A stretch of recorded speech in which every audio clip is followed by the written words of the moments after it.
and all-powerful, starting with the elderly wolf uncle. Chapter 12.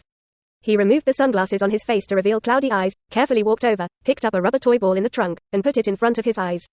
It smelled unfamiliar, and it was someone he knew. The mutant with albinism immediately realized something was wrong and hurriedly shouted at Logan in the room, "Hey, Logan, come on here." Quote. Finished speaking, he picked up the canvas bag in the trunk, and a sense of foreboding rose in his heart. What for? Logan heard the shout equals came out of the house, and as soon as he opened the door, he saw the open trunk and the objects that Caliban was holding. The pace was slightly sluggish, and he vaguely guessed something strange. Caliban raised his rucksack and asked, "Whose thing is this?"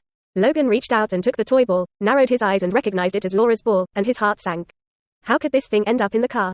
At this time, the sound of the engine was heard at the door of the factory, and a familiar SUV sedan came into view. It's so fast. Logan recognized that the vehicle was Donald's car, and his face suddenly solemnized and said, "You go inside, hide the professor, quickly." Caliban also understood that the situation was very critical, and immediately turned and walked towards the house. At this time, the SUV was already parked in front of the factory. Donald opened the door and walked out, the corners of his mouth outlined a meaningful arc. "Go back, this is private territory." Logan looked unkind, his gloomy eyes like an elderly evil wolf protecting the territory, and roared lowly. "Yes, that's right, but I don't remember it belongs to you." Donald looked calmly and looked around the scene disapprovingly, as if there was no threat standing on the opposite side. When Logan heard this, his face was so gloomy that it was almost dripping. "I think you've already met her, it's a pity you didn't call me." Donald shook his head slightly and said to himself, "I haven't seen the man you're talking about." Logan turned his head sideways and met Donald's gaze, his fierce eyes meeting him. "Of course you've seen its owner." Donald smiled and reached out in the air and pointed to the toy ball in Logan's hand.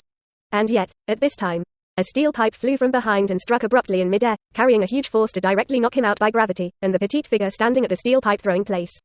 Logan Hallett's pupils contracted, and he saw a little girl in red looking at him with a stubborn face. "It's the Laura I just met last night." He was just about to walk over with a black face and teach the girl who was causing him trouble a lesson.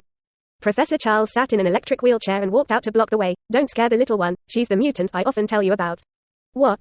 Logan couldn't help but feel a pang of stunned. "Come with me. It's safe here, no one will hurt you."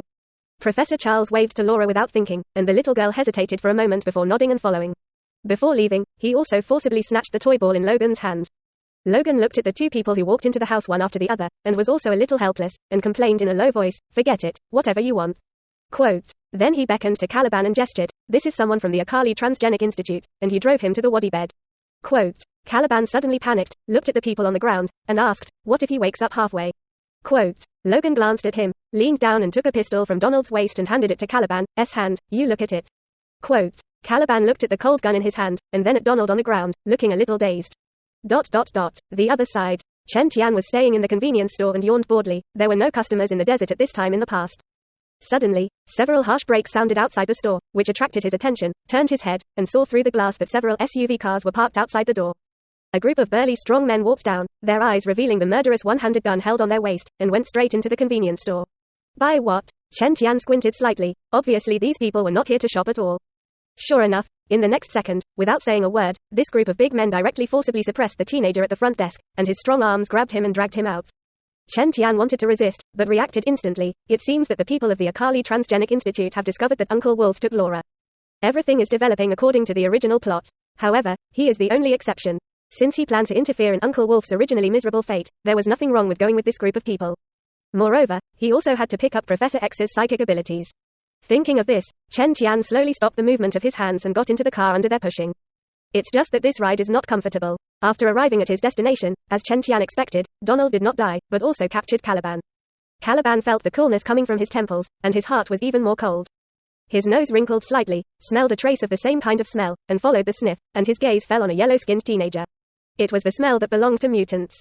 Sir Caliban seemed to grasp the life-saving straw, and couldn't wait to atone for his sins, shouting, "He is a mutant." These words naturally fell into Chen Tian's ears, and his eyes narrowed slightly, exuding a hint of coolness. On the contrary, after Donald heard such news, he was stunned for a moment, and immediately laughed. His eyes glanced at Chen Tian playfully, and his tone was full of playfulness.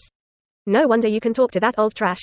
He pouted, his expression showing utter disdain, and his eyes looked like he was looking at a pile of garbage. "You look very young. It seems that the government department is still negligent, and you can still let these freaks reproduce." Hearing this, danger flashed under Chen Tian's eyes.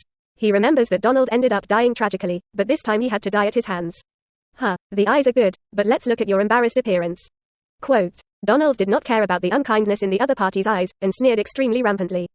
He turned the cold pistol in his hand, and the muzzle of the black hole suddenly aimed at Chen Tian. "I hope that your friend can be more obedient in a while."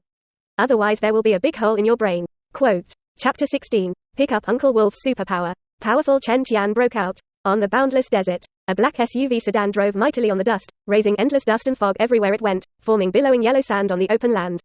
The light in the escort carriage in the middle of the convoy was dim, and by the iron gate sat heavily armed special soldiers. Caliban curled up in the corner, his body trembling uncontrollably, his hands and feet covered with heavy chains to make a noise. Obviously what had just happened had frightened him.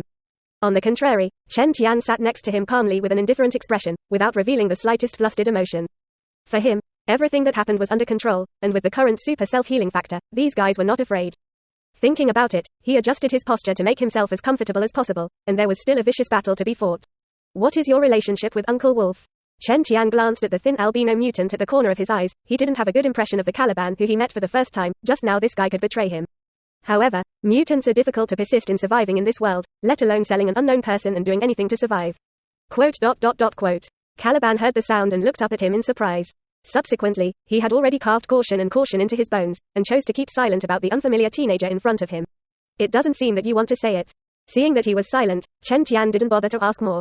Anyway, with the memories of his past life, he naturally knows the identity of Caliban, who is one of the members of the mutant wanderer team Morlock.